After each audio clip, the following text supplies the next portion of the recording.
مولوی خلیل احمد امبیڈوی نے لکھا ہے کہ الحاصل غور کرنا چاہیے کہ شیطان و ملک الموت کا حال دیکھ کر علم محیط زمین کا فخر عالم کو خلاف نصوص قطعیہ کے بلا دلیل ماذ قیاس فاسدہ سے ثابت کرنا شرک نہیں تو کون سا ایمان کا حصہ ہے؟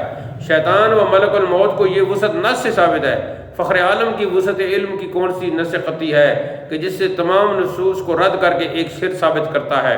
براہین قاطعہ صفحہ 55۔ استغفر اللہ استغفر اللہ۔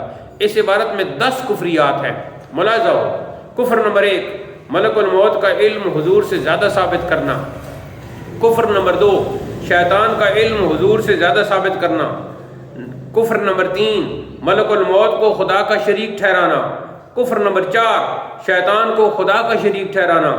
کفر نمبر 5، وسعت علم میں شیطان کے شریک خداوندی ہونے کو نص سے ثابت ماننا۔ کفر نمبر 6، حضرت ملک الموت کے وسعت علم میں شریک الہی ہونے کو قرآن و حدیث سے ثابت کرنا۔ کفر نمبر 7، حضور علیہ السلام کے علم اقدس کے وسیع ماننے کو نصوص قطعیہ کے خلاف کہنا۔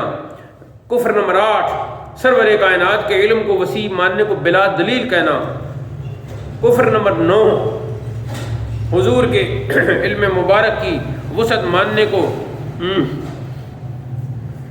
یہ اتنی مخدوش عبارتیں ہیں کہ انسان عجیب حالت میں چلا جاتا ہے۔ حضور کے علم مبارک کی وسعت ماننے کو قیاس فاسدہ کا مقتضا ٹھہرانا۔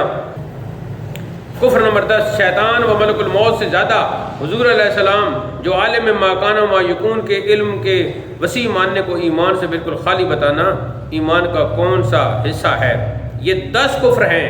کیا کسی دیوبندی، مفسر، محدث، واعظ، مفتی اور عالم میں اتنی قابلیت، لیاقت، ہمت، جرت اور علمی استعداد ہے کہ مولوی خلیل احمد دیوبندی کی اس کفری عبارت سے یہ 10 کفریات دور کر کے مولوی خلیل احمد کے دامن سے یہ بدنما کفریہ داغ دھو ڈالے؟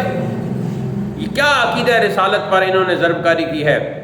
اس پر اور بھی حوالے ہیں جو انشاءاللہ ہم اگلی نشست میں پیش کریں گے۔